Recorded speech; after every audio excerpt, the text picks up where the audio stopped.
I'll now hand you over to Colin Fyfe, our Chief Executive. Thank you, Andy. Good evening, everyone. My name is Colin Fyfe. I'm the Chief Executive of the Society. And I would like to start by thanking my fellow board directors, my staff, and the members for all their support over the last year. I'm very proud to say that we maintained all our services over the last year and were able to adapt to a new way of working. Our investments in technology allowed us to adapt quickly, as did the attitude of our staff, who were focused on maintaining our support for our members and local communities. Our branches stayed open, a small key group of staff worked in head office, but in the main, our staff worked from home and worked extremely hard over the last year. Next slide, please. Financially, we were able to maintain our profit level, even allowing for the increased costs of COVID-19, the PPE that we had to source very quickly. We also reduced lending volumes during 2020, and we increased our balance sheet provisions we set aside for the potential of future mortgage losses. Next slide, please. Next slide, please. In March 2020, the Bank of England took an unprecedented step of reducing their base rate to 0.1%. I can recall being in a meeting and hearing that change had been made and realising what an impact that would have, not only on your society, but also on the consumers across the length and breadth of Great Britain. We put a lot of focus last year on margin management, and I'm pleased to report that we were able to increase our net interest margin in 2020. Now, low interest rates are very positive for borrowers, and that, together with the stamp duty reductions, helped to keep the housing market buoyant all the way through 2020 and also into 21. Unfortunately, savers, however, suffered with that reduction. And whilst we kept our savings rates above market averages for much of 2020, we've also had to reduce our rates or risk being awash with liquidity. Next slide, please. Against this low interest rate environment, though, I was delighted that we have enjoyed the tremendous support of our members with an increase in our retail deposits. This has allowed us to reduce our wholesale funding we have from the Bank of England and also to reduce that cost. It places us really well to support our lending aspirations in 2021 and beyond, and to make sure that we remain a safe home for our members' deposits. Next slide, please.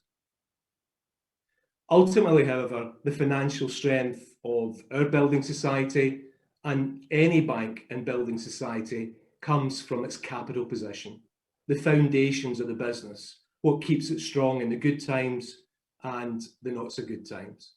And I'm delighted to say that with strong balance sheet management, we saw a healthy increase in our capital position. Next slide, please.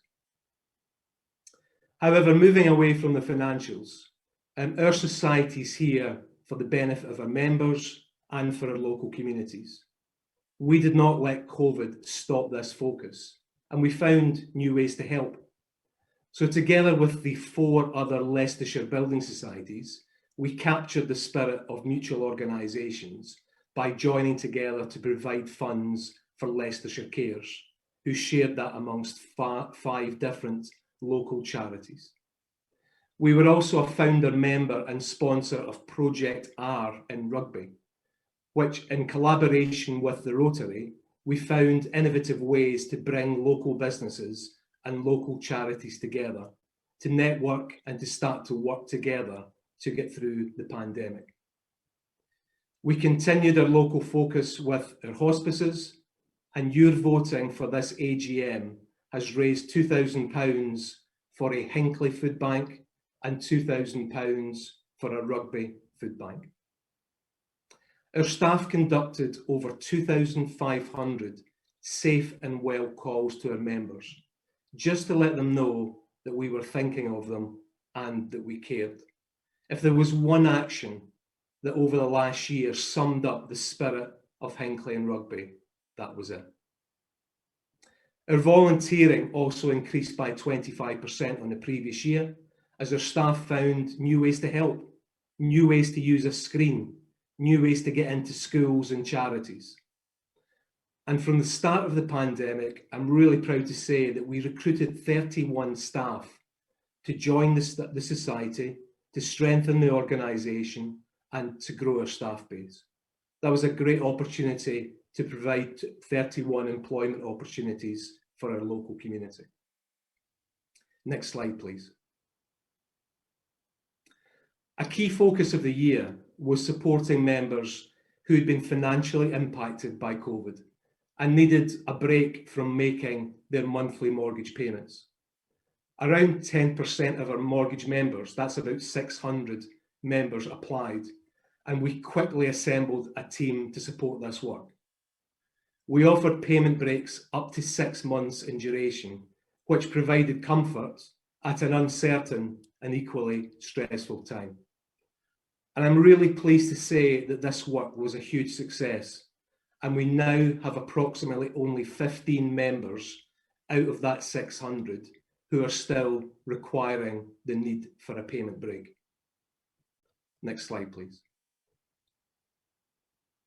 We took a prudent approach to lending throughout the pandemic and applied caution to our lending policy. We withdrew for a period from the 80% loan to value market. And when we returned, we ensured that our criteria was robust and appropriate.